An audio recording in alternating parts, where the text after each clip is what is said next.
curious. I'm curious. I am curious. Curious. By nature. Welcome to Curious by Nature. I'm Jessica Johnson from Newswise. There are no new ideas, but there are novel ways of combining old ideas to create something new.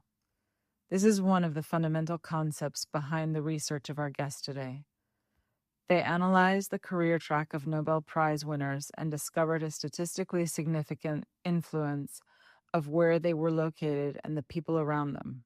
And most importantly, spending time in different locations had a positive accelerated effect on the progress of their Nobel Prize winning work. Here to discuss creativity, innovation, and the importance of going somewhere different is Dr. Bruce Weinberg. Welcome, Bruce. Please introduce yourself to our audience. I'm Bruce Weinberg, and I'm a professor of economics and public affairs at The Ohio State University. And can you tell me more about your work? Sure. So I was trained as a labor economist, and now I do a lot of research on innovation and creativity. And because I'm a labor economist, I focus on the role of people in the innovative, scientific, creative processes.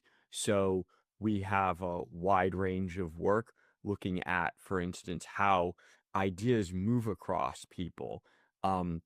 And how ideas that are embodied in people move into the economy. So the great physicist Robert Oppenheimer said that the best way to transmit knowledge was to wrap it up in a person. And we've built a lot of data and done a lot of studies that look at how ideas move through the people who have those ideas when they move from a lab into businesses or so forth. So, and then I do more traditional labor economics type research, but at this point, a large portion of my research is on innovation and creativity and the role of people in that process. How would you define creativity? So I think of creativity as coming up with a novel idea that has value. It could be economic value, it could be intellectual value, it could be artistic value, but an idea or a combination of ideas or a way of thinking about something that exists that is different from previous people that has some value. Why did you decide to study Nobel laureates? So there are a couple of reasons that we decided to study Nobel laureates. One reason is obviously these are some of the people who are making the biggest scientific breakthroughs, and so they're interesting for that purpose. I think a second reason that we study Nobel laureates is that there are rich histories available on Nobel laureates, and so we were able to get undergraduates to go in and read those histories and reconstruct their careers, and in particular, to identify the points in their careers where they started the work, they got the ideas for the work that would ultimately win them the Nobel Prize. And that's a very hard thing to do for a much larger population because those rich histories just aren't available for the average researcher or the average person. Can you explain more about recombinant innovation and also how does that relate to the study? There's an existing idea out there known as recombinant innovation that there are no new ideas at the end of the day. All there are novel combinations of existing ideas. And so what we wanted to do was to think about how innovations spread, how people get ideas for important work using that recombinant innovation approach where you have people with where there are a set of ideas out there and what would give people access to combining those ideas in novel and interesting ways relative to the other people out there. And then the next aspect of the study involved also the moving of locations and how that affected these Nobel laureates. Can you explain more about that? So if you take this recombinant view of innovation, that really interesting work happens when people combine ideas in novel ways. Then that's sort of the basis for what we're doing. So think about two places say you've got, you know, London and Boston, and there are a set of ideas that are very, very prominent in London, and a set of ideas that are very, very prominent in Boston. And you take someone who's familiar with the set of ideas in London and you move them to Boston, they're going to be exposed to a somewhat different, not completely, but a different set of ideas than the ones they already have. And they're more likely when they see those new ideas to say, hey, wait, some of these ideas are really novel and different and interesting relative to the ones that I have, and I can mix them up in a novel way relative to other people who hadn't just made that transition because they'd either just stayed in London the whole time or had stayed in Boston the whole time. These people who are moving between these locations are sort of getting a unique mix of ideas relative to the populations in either location. Have you seen in other ways where people, by moving or being in specific locations, have increased their innovation or creativity? One thing that's interesting about the moving between locations, and I don't know about you, but I can say about me, I hate moving. I love going to a new place, and visiting it, but moving is incredibly costly for people, most people, I think. And so, in fact, moving between locations is something of a productivity dampener, right? So, in terms of actually conducting important research and carrying out your experiments, moving between locations could actually retard that. What's novel here is that we can actually see when you get the idea, moving to a new location exposes you to new sets of ideas, helps you think up new things, but at the same time, it may actually make you less productive because you've got to pack up all the boxes and unpack all the boxes and have things ship.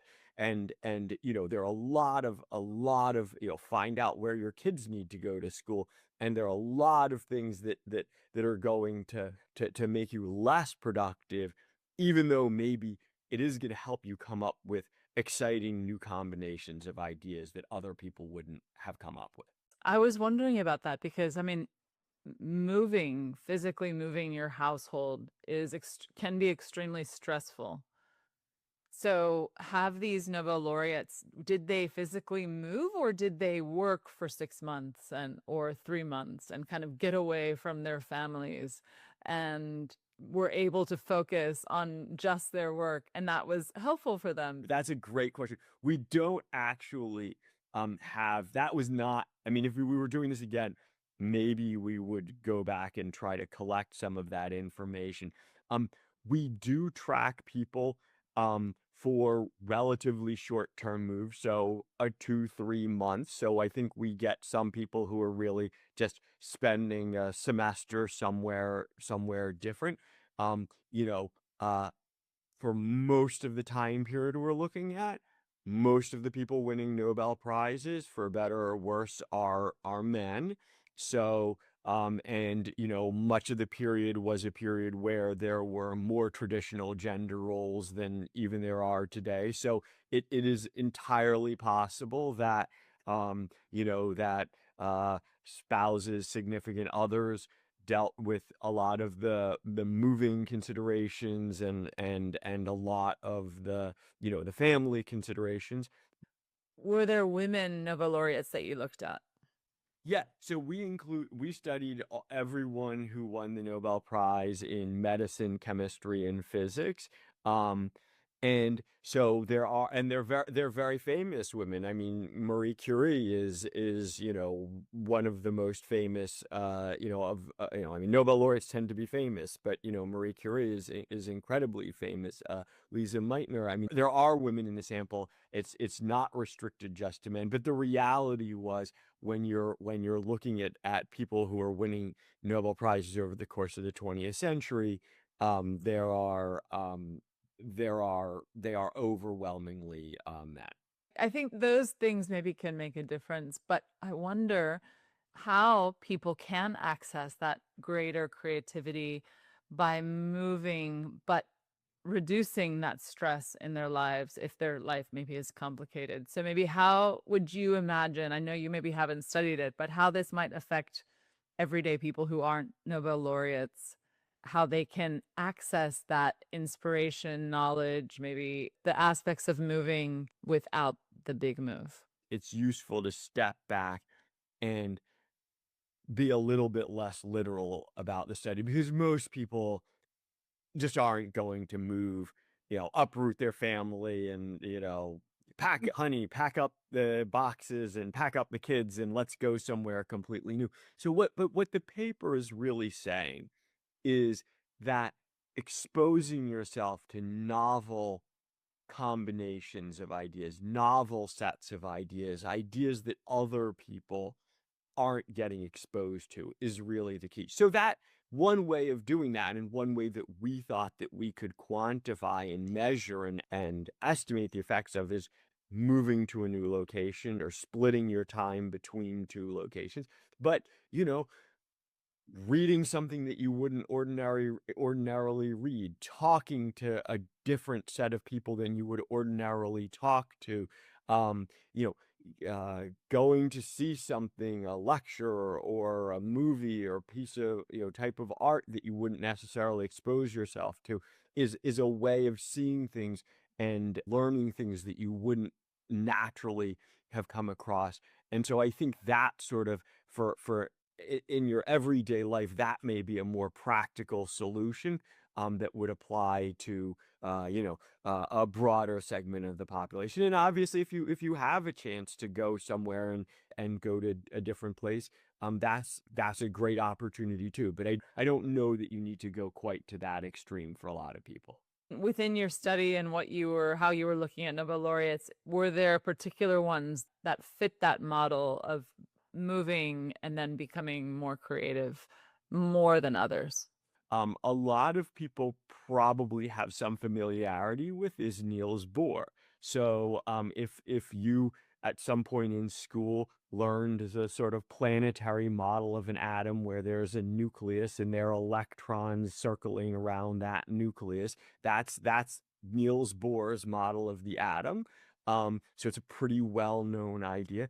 And Niels Bohr um, moved to the Cavendish lab at Cambridge, and worked with J.J. Thomson, and then got exposed to a set of ideas, and then moved the year later in 1913 to Manchester, where Ernest Rutherford was, and it was at Manchester, sort of just moved there from Cambridge, so series of moves, where he essentially came up with the idea for this planetary model of the atom that I think many of your listeners probably learned in school at some point. So one of just very, very well known, very important scientific breakthrough that I think fits this approach extremely well. Could we talk a little bit about cross-disciplinary research and maybe also how that affects creativity? I mean, like you were mentioning earlier, you don't necessarily have to move to get the benefits of this idea or this action. You can possibly do other things. And do you see that cross-disciplinary research can be very helpful for generating creativity with researchers?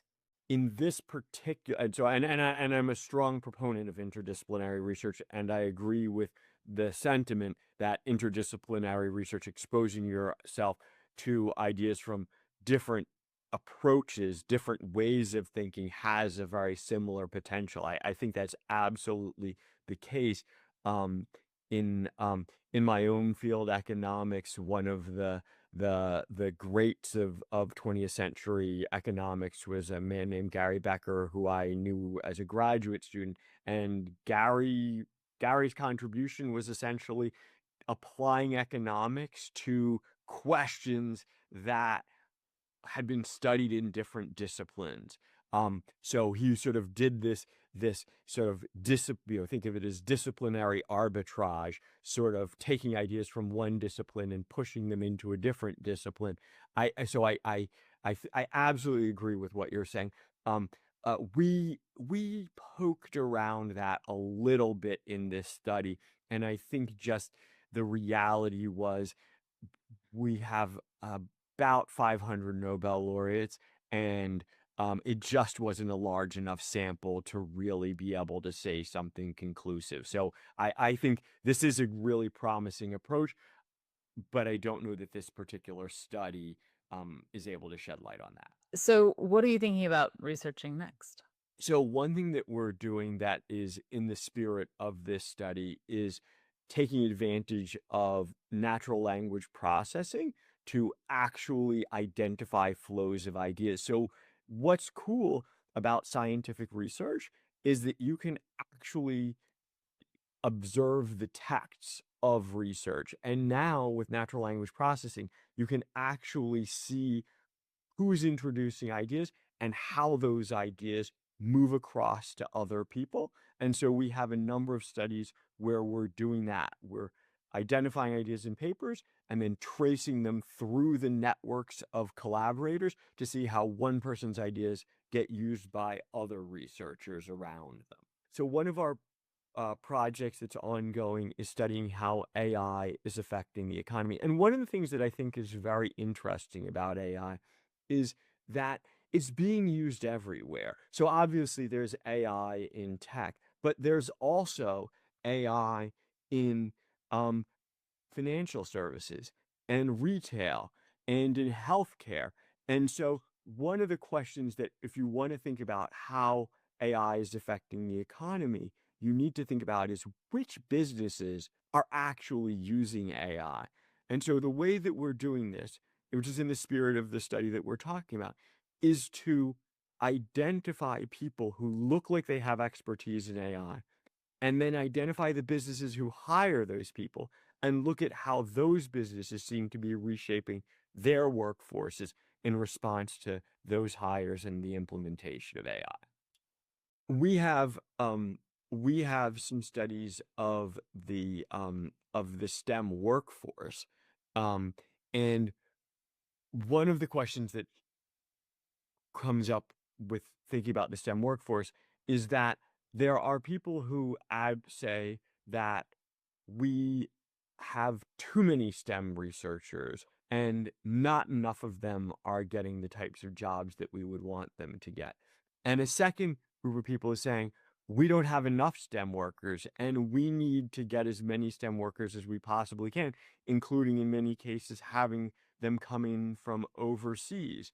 Um, and so we have a study that's trying to understand how these two views of the highly skilled scientific workforce can coexist. And part of what we've tried to argue is that there are certain fields, engineering, computer science, where there really aren't enough STEM workers, and we really do need to have more people, whether we're training them ourselves or they're coming from elsewhere.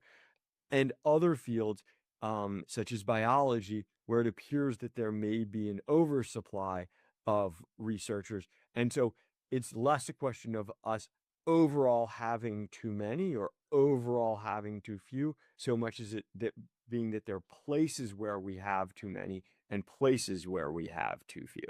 Also, I wanted to ask about how AI will be affecting creativity and innovation. And maybe you haven't had a recent research study about it, but what are your thoughts about it? What do you think will be happening? I think, I think it has the potential to play a role in the idea generation process. I think there's also this sense that generative AI can be used to model very complex processes, physical processes, biological processes that would allow people to run sort of experiments, algorithmically rather than in a lab, that could economize in terms of the innovative process. So I think but then I think there's a question of, what's going to be happening in 10, 20, 30 years that I think is much harder, at least for me to be able to extrapolate. I mean, we could create visions, but a concrete sense, I think that's harder for me to speculate on. Thank you. Thank you, Bruce. I really Yes, of course. appreciate our conversation. Great meeting you. Curious by Nature is a production of Newswise. More than 7,000 journalists get the Newswise wires. Visit newswise.com and find out how to spread your news today.